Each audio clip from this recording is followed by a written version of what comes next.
Hi friends, எல்லோரும் எப்படி இருக்கீங்க? இன்றைக்கி என்ன விலாக்னு வந்து பார்க்கலாங்களா? இது வந்து லாஸ்ட்டு சண்டே அன்றைக்கி எடுத்த வீடியோ. அன்றைக்கி சண்டே ஸ்பெஷல் வந்து சிக்கன் பிரியாணியும் சிக்கன் கிரேவியும் வந்து பண்ணியிருந்தேன். கிரேவி ரெசிபி ஆல்ரெடி ஷேர் பண்ணிட்டேன். பிரியாணி செய்கிறதையும் வந்து நான் வீடியோ எடுத்திருந்தேன். இன்றைக்கி விலாகு வந்து சமையலோடு வந்து நம்ம ஸ்டார்ட் பண்ணலாம். பிரியாணி வந்து இன்றைக்கி ஒரு சிம்பிளான ஒரு மெத்தடில் வந்து நான் பண்ணியிருந்தேன். டேஸ்ட் வந்து ரொம்ப ரொம்ப நல்லாயிருக்கும். அதை நான் எப்படி பண்ணேங்கிறது இதில் வந்து நான் காமிச்சிருக்கிறேன். அப்புறம் இப்போ ரிப்பீட்டடாக வரக்கூடிய கமெண்ட்ஸ்க்கு வந்து நான் ரிப்ளை பண்ணிடுறேன். ஆல்ரெடி வந்து நம்மளுடைய வீடியோஸ் ரெகுலராக பார்க்குறவங்களுக்கு வந்து தெரியும். இப்போ நியூ சப்ஸ்கிரைபர் வந்திருக்காங்க இல்லைங்களா, அவங்க பண்ணுற கமெண்ட்டுக்கு தான் நான் ரிப்ளை பண்ணுறேன். அன்றைக்கி பிரியாணி வந்து பார்த்திங்கன்னா பாஸ்மதி ரைஸில் தான் வந்து பண்ணியிருந்தேன். ஒரு அரை மணி நேரத்துக்கு முன்னாடி வந்து ஊற வச்சுருக்கிறேன். பிரியாணிக்கு கிரேவிக்கு தேவையானது எல்லாமே வந்து கட் பண்ணி வச்சுருக்கிறேன். இன்றைக்கி வந்து ஒரு 250 கிராம், அதாவது ஒரு 1/4 கிலோவுக்கும் கொஞ்சம் கூட சிக்கன் போட்டு தான் வந்து நான் இன்றைக்கி பிரியாணி வந்து பண்ணுறேன். எப்போதுமே நான் பிரியாணிக்கு சிக்கன் வந்து கம்மி பண்ணிப்பேங்க.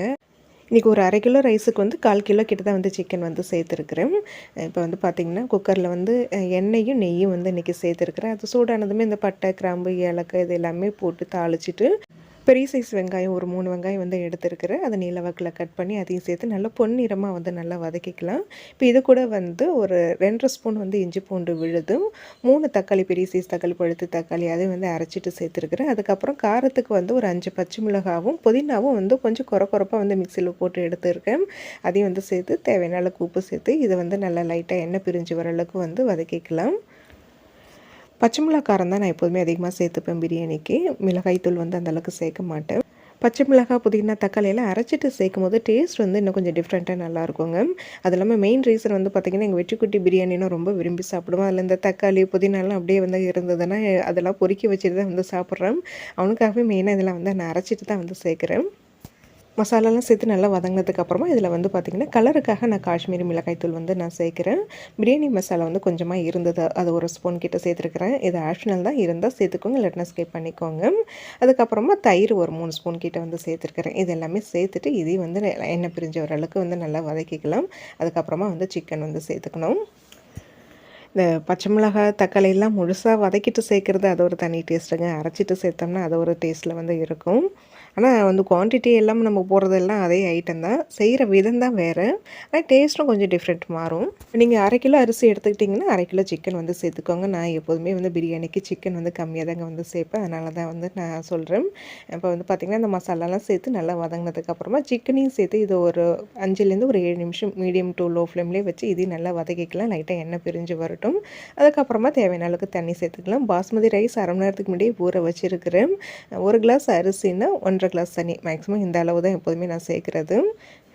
தண்ணி இந்த அளவு சேர்த்தா பிரியாணி குழையாமல் வரும். அதில் இன்னொரு டிப்ஸ் வந்து பார்த்திங்கன்னா, நம்ம இப்போ இந்த மசாலா, இந்த தக்காளி எல்லாம் சேர்த்து வதக்கும் போது அந்த கிரேவி இன்னும் கொஞ்சம் லைட்டாக தண்ணியாக இருந்ததுன்னா நீங்கள் தண்ணி ஊற்றுற அளவு கொஞ்சம் கம்மி பண்ணிக்கோங்க. கரெக்டாக தொக்கு பதத்துக்கு இருந்ததுன்னா 1க்கு 1 1/2 கிளாஸ் தண்ணி சேர்த்துக்கோங்க.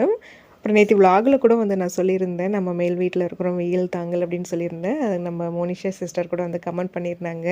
நாங்களும் மேல் வீட்டில் தான் இருக்கோம், சுத்தமாக வெயிலே தாங்கலை, ஹீட் இறங்குது, கிச்சனில் வேலை செய்யும்போது டவலோட தான் நிற்க வேண்டியதாக இருக்குது அப்படின்னு சொல்லி கமெண்ட் பண்ணியிருந்தாங்க. இங்கேயும் அப்படி தான் சிஸ்டர்.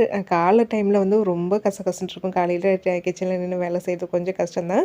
இந்த மதியம் போலலாம் அந்த அளவுக்கு இருக்காது. நான் 2 சைடு இருக்கிற ஜன்னலாம் ஓப்பன் பண்ணிவிடுவேன். நல்லா காற்றடிக்குதுங்கிறனால மதிய டைமில் அந்த அளவுக்கு எனக்கு வந்து ஹீட் இறங்கலை கிச்சனில்.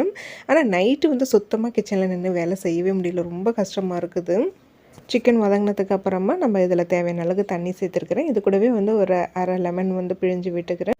இது நல்லா ஒரு கொதி வந்ததுக்கப்புறமா அரிசியும் சேர்த்து அது நல்லா வந்து அந்த அரிசியும் தண்ணியை வந்து லைட்டாக வற்றி வந்ததுக்கப்புறமா நம்ம குக்கர் மூடி கரெக்டாக வந்து ஒரு 12லேருந்து ஒரு 15 நிமிஷம் லோ ஃப்ளேம்லேயே வச்சு நம்ம ஸ்டவ் ஆஃப் பண்ணிட்டோம்னா பிரியாணி வந்து ரெடி ஆகிடும். நான் இப்படி தான் வந்து பண்ணுவேன்.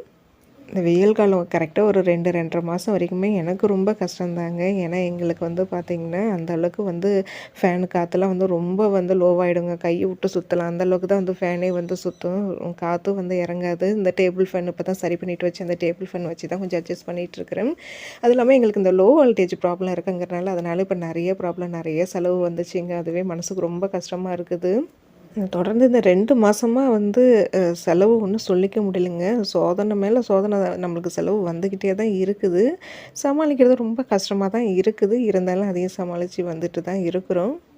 பார்த்திங்கன்னா, இப்போ நான் அந்த தண்ணியும் அரிசியும் வந்து இதுமாரி லைட்டாக வற்றி ஒன்று கலந்த மாரி வந்திருக்கு இல்லைங்களா, இந்த ஸ்டேஜில் நம்ம குக்கரை மூடி ஒரு 15 நிமிஷம் சிம்மில் வச்சு இறக்கிட்டோம்னா வந்து பிரியாணி சூப்பராக உதிரி உதிரியாக வரும். நெய் இருக்கிறதுனால நான் கடைசியாக வந்து குக்கரை மூடுறதுக்கு முன்னாடி ஒரு 4 ஸ்பூன், அதாவது சின்ன ஸ்பூன் தான் அது, அதனால் ஒரு 4 ஸ்பூன் கிட்ட நெய்யை சேர்த்துருக்கிறேன். பெரிய ஸ்பூனாக இருந்தால் ஒரு ஸ்பூன் மட்டும் வந்து சேர்த்துக்கோங்க. இது ஆப்ஷனல் தான், இருந்தால் சேர்த்துக்கோங்க, இல்லாட்டினா தேவையில்லை. அப்புறம் இன்னொரு சிஸ்டர் கமெண்ட் பண்ணியிருந்தாங்க, இந்த ஆவின் பட்டரை பற்றி கேட்டிருக்கீங்க. நான் அதில் வாங்கினது கிடையாது. அப்புறம் கீரு எப்படி எடுக்கிறீங்கங்கிறத ஷேர் பண்ணுங்கன்னு சொல்லியிருந்தீங்க. அதுவும் இப்போதைக்கு வந்து என்னால் ஷேர் பண்ண முடியாதுங்க. ஷேர் பண்ண முடியாத சூழ்நிலை. அது என்னங்கிறத நான் சொல்லியிருக்கிறேன். ஆல்ரெடி நான் ஏற்கனவே நிறைய விலாகில் ஷேர் பண்ணியிருக்கிறேன். அது வீடியோ கூட நான் ஷார்ட்ஸுக்கு போடலான்னு சொல்லிட்டு எடுத்து வச்சுருக்கிறேன். வேணும்னா ஷார்ட்ஸில் வந்து நான் ஷேர் பண்ணுறேன். அது ஏற்கனவே லாங் வீடியோவில் ஷேர் பண்ணது தான். சரி, இருந்தாலும் ஷார்ட்ஸில் ஒரு நாள் போடலாமேன்ட்டு அதை டெலீட் பண்ணாமல் வச்சுருக்கிறேன். இனிமேல் கொஞ்சம் நாளைக்கு வந்து பார்த்திங்கன்னா, நம்ம வந்து வீட்டிலேயே வந்து வெண்ணெய் எடுத்து இல்லை நெய்யும் தயாரிக்க முடியாது. அது ஏங்கிறத சொல்கிறேன். அப்புறம் ரிப்பீட்டடாக வரக்கூடிய கமெண்ட்ஸ் வந்து பார்த்திங்கன்னா, என்னுடைய பசங்க, அதாவது மெயினாக பாப்பா என்ன படிக்கிறா அப்படின்னு வந்து கேட்குறீங்க. அவள் இந்த வருஷம் வந்து 10th வந்து போயிருக்கிறான். வெற்றிக்குட்டி வந்து இப்போ 3rd ஸ்டாண்டர்ட் வந்து போகிறான். அப்புறம் நான் வந்து எந்த ஏரியா, உங்கள் சொந்த ஊர் எது அப்படிலாம் வந்து கேட்குறீங்க. என்னோடய சொந்த ஊர் வந்து நான் கடலூர் மாவட்டம், சிதம்பரம் பக்கம். நான் இப்போ இருக்கிறது வந்து பார்த்திங்கன்னா, செங்கல்பட்டு மாவட்டத்தில் இங்கே கேளம்பாக்கம் நியர் ஒரு கிராமம் மாரி இருக்கும், அங்கே தான் வந்து இருக்கிறேன். அப்புறம் நிறைய சிஸ்டர் நீங்கள் ஹேர் டை யூஸ் பண்ணுறீங்களான்னு வந்து கேட்குறீங்க. ஆமாம் சிஸ்டர், நான் யூஸ் பண்ணுறேன். ஸ்டார்டிங்கில் வந்து நான் அது தப்பு பண்ணிட்டேன். கிரே ஹேர் வந்து பார்த்திங்கன்னா, எனக்கு அந்த அளவுக்குலாம் ஸ்டார்டிங்கில் ரொம்ப கிடையாதுங்க. அந்த சைடில் மட்டும் அந்த கிருதான்னு சொல்லுவாங்கல்ல, அங்கே மட்டும் லைட்டாக வந்து இருந்தது. சரிங்க, ஃபங்க்ஷன் போகும்போது பார்க்க அசிங்கமாக இருக்குதுன்னு சொல்லிட்டு அந்த கெமிக்கல் அந்த ஹேர் டை தான் வாங்கி போட ஸ்டார்ட் பண்ணது தான். அது போட்டதுக்கப்புறமா இன்னும் நிறைய வர ஆரம்பிச்சிச்சு. இந்த இந்த அவுரி பொடி, இந்த மருதாணி, இந்த ஹென்னா பவுடர்லாம் வாங்கி வந்து போட்டு பண்ணலான்னு வந்து சொல்லுவாங்க. அதெல்லாம் வந்து போட்டு ரொம்ப நேரம் ஊற வைக்கணும். எனக்கு ஆல்ரெடி வந்து தலைவலி ப்ராப்ளம் இருக்குங்கிறதுனால நான் வாரத்துக்கு ஒரு தடவை தான் தலை குளிப்பேன். அது இல்லாமல் அதெல்லாம் ரொம்ப நேரம் போட்டு ஊற வச்சோம்னா வந்து எனக்கு ஒத்துக்காதுங்கிறனால நான் அந்த சைடு போகலை. அதனால தான் வந்து இது ஈஸியாக இருக்குது, ஷாம்பு மாரி இருக்குதுன்ட்டு வாங்கி போட ஸ்டார்ட் பண்ணது. ஆனால் அது ரொம்ப அதிகமாக வர ஆரம்பிச்சிச்சு. யாரும் நான் பண்ண தப்பு யாரும் வந்து பண்ணாதீங்க.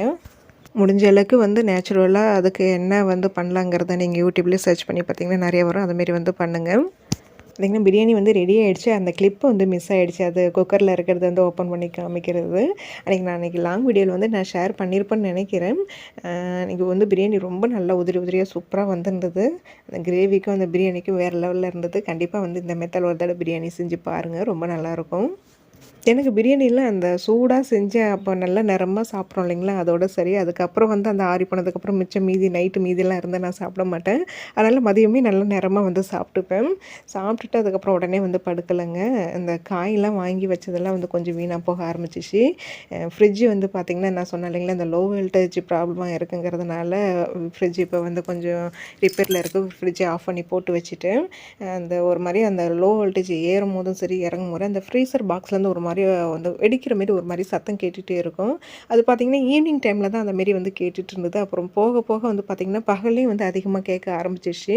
எனக்கு ஒவ்வொரு தடையும் ஃப்ரிட்ஜு ஓப்பன் பண்ணும் போதெல்லாம் எனக்கு ரொம்ப பயமாக இருக்கும், இங்கே வெடிச்சிருமோன்னு ஒரு பயம் வரும்.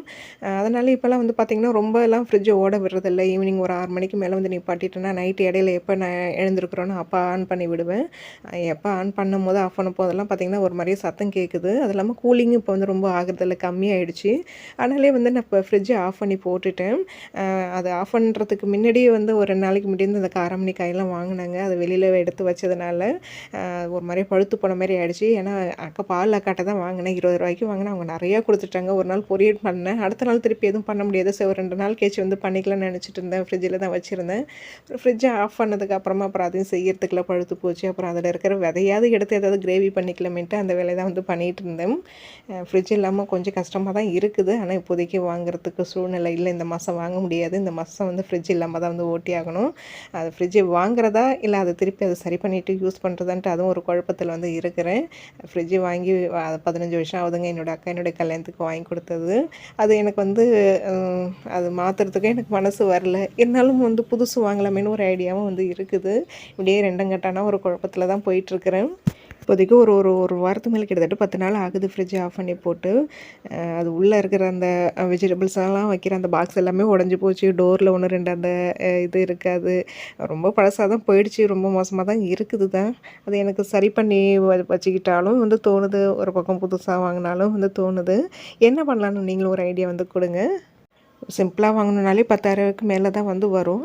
அது வந்து சரி இப்போதைக்கு சரி வராதுன்ட்டு ஆஃப் பண்ணி போட்டுட்டேன். ஆனால் வந்து பார்த்திங்கன்னா சேம் இதே ப்ராப்ளம் தான் ஏசிலேயும். ஏசி வந்து பார்த்திங்கன்னா ஓடிட்டுருக்கும்போதே டக்கு டக்குன்னு ஆஃப் ஆகிடும். நாங்கள் ஏசிக்கு வந்து பார்த்திங்கன்னா சிங்கிள் பூஸ்டர் தான் வந்து போட்டிருந்தோம். அதனால் அது இழுத்து கொடுக்க மாட்டேங்குது அந்த பவரு.